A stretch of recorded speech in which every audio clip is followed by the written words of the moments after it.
Baik, pada video kali ini kita akan melanjutkan pembahasan mengenai turunan di kompleks. Contoh selanjutnya, misalnya kita diberikan fungsi fz sama dengan z kuadrat, mempunyai turunan di z0. Kita ingin mengecek turunannya di z0. Caranya, kita perhatikan bentuk definisi turunan, kan seperti ini modelnya. Limit delta z menuju 0, fz0 tambah delta z dikurangi fz0 per delta z. Nah, ini kan nilainya sama dengan substitusi z0 tambah delta z kuadrat dikurangi z0 kuadrat per delta z. Gunakan sifat penjabarannya ini, dijabarkan saja secara aljabar, didapatkan z0 kuadrat tambah 2z0 delta z tambah delta z kuadrat kurang z0 kuadrat per delta z. Selanjutnya kita dapatkan hasil bahwa ini z0 kuadratnya dengan ini kan 0 ya, berarti sisa 2z0 delta z ditambah delta z kuadrat. Akibatnya kalau kita faktorkan terhadap delta z, nanti sisa diperoleh ini 2z0 delta z, sehingga karena delta z nya menuju 0 maka hasilnya adalah 2z0. Akibatnya kita bisa menghasilkan hasil bahwa f aksen z0 adalah 2z0 seperti itu.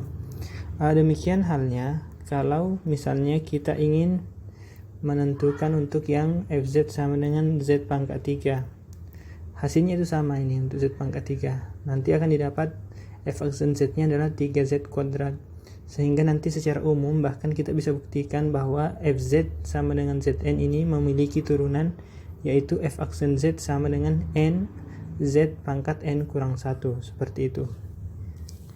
Baik, kita lanjut ke sifat-sifat terkait dengan turunan. Di sini diberikan 3 sifat. Pertama, misalnya kita punya dua fungsi, katakanlah f dan g, yang sama-sama terdiferensial atau punya turunan di z0.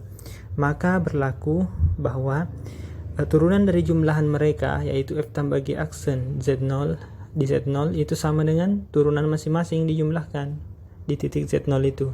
Kemudian perkaliannya mirip juga yang di real, jadi hasilnya fg aksen z0 itu sama dengan f aksen z0 dikali gz0 ditambah fz0 ditambah g aksen z0, jadi sama dengan di real. Kemudian nomor 3, f per g mempunyai turunan di z0. Di sini dengan catatan gz0-nya itu tidak pernah 0, gz0-nya itu tidak 0 nilainya, dan nilai turunannya adalah f per g aksen z0 sama dengan gz0 f aksen z0 dikurangi fz0 g aksen z0 per gz0 kuadrat. Jadi mirip lah yang di real seperti itu. Kita lihat bukti dari salah satunya. Kita coba buktikan yang kedua saja. Perhatikan bukti untuk yang kedua.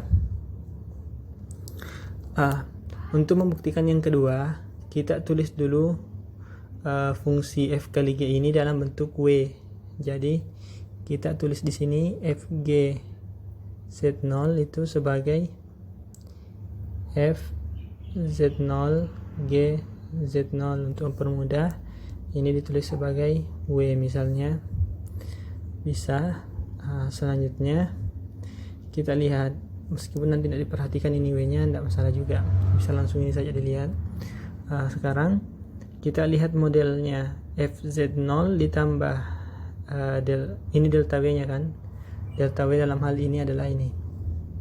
Delta w itu adalah fz0.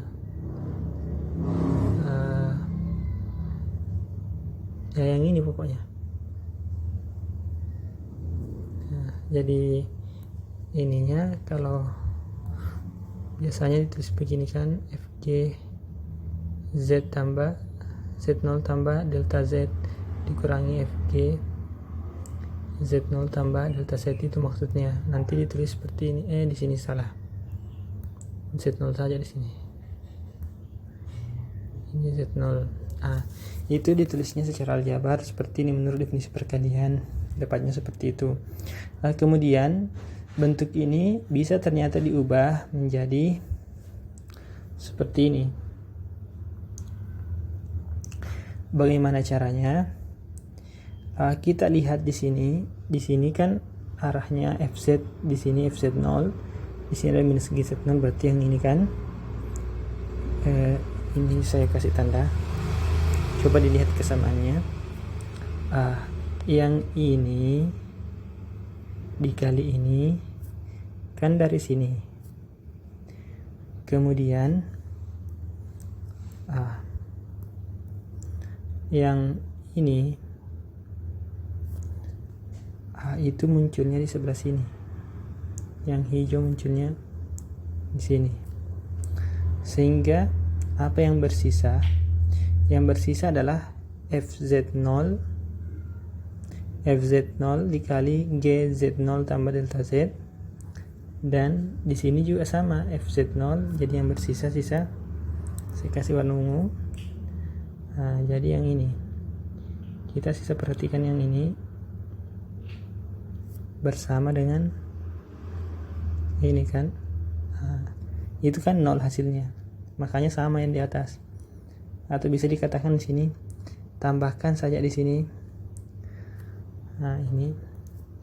Ini delta W nya tambah saja dengan fz0 gz0 tambah delta z, tapi kurangi kembali dengan itu fz0 gz0 tambah delta z, artinya ditambah 0 maksudnya.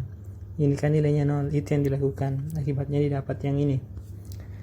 Selanjutnya kita lihat di sini delta W per delta Z, ini arahnya ke bentuk limitnya kan, turunan delta W per delta Z. Hasilnya nanti tinggal tulis yang di atas tadi, tinggal dituliskan yang ini, kemudian dibagi dengan delta Z, nanti akan dapat yang ini bentuknya. Ternyata bisa dituliskan seperti ini. Nah, bentuk ini sudah menyerupai ini fz, tinggal dilimitkan kan, di sini limit g. Jadi ceritanya bagaimana ya mengatakannya? Ceritanya ini dikasih limit di sini, limit delta z menuju 0. Berarti sebelah sini juga kasih limit delta z menuju 0, sehingga limit delta z menuju 0 dari ini, delta w per delta z itu kan adalah fg aksen z0 sama dengan keluarkan fz nya, karena di situ tidak mengandung delta z. Di sini limit delta z ke 0, di sini gz0 tambah delta z kurang gz0 per delta z, kemudian ditambah limit delta z menuju 0 fz0 tambah delta z kurang fz0 per delta z, ini kali dengan gz0, sebentar, gz0 tambah delta z. Perlu diingat untuk ini sendiri, kalau dilimitkan yang ini limitnya adalah gz0 kalau limitnya di delta z menuju 0, sehingga bentuk ini kan menjadi fz0, di sini fz0 ya. Fz0 sini delta z menuju 0, ini kan bentuk limit, berarti dia adalah g aksen z0 ditambah di sini f aksen z0 kali g z0. Sudah terbukti seperti itu maksudnya.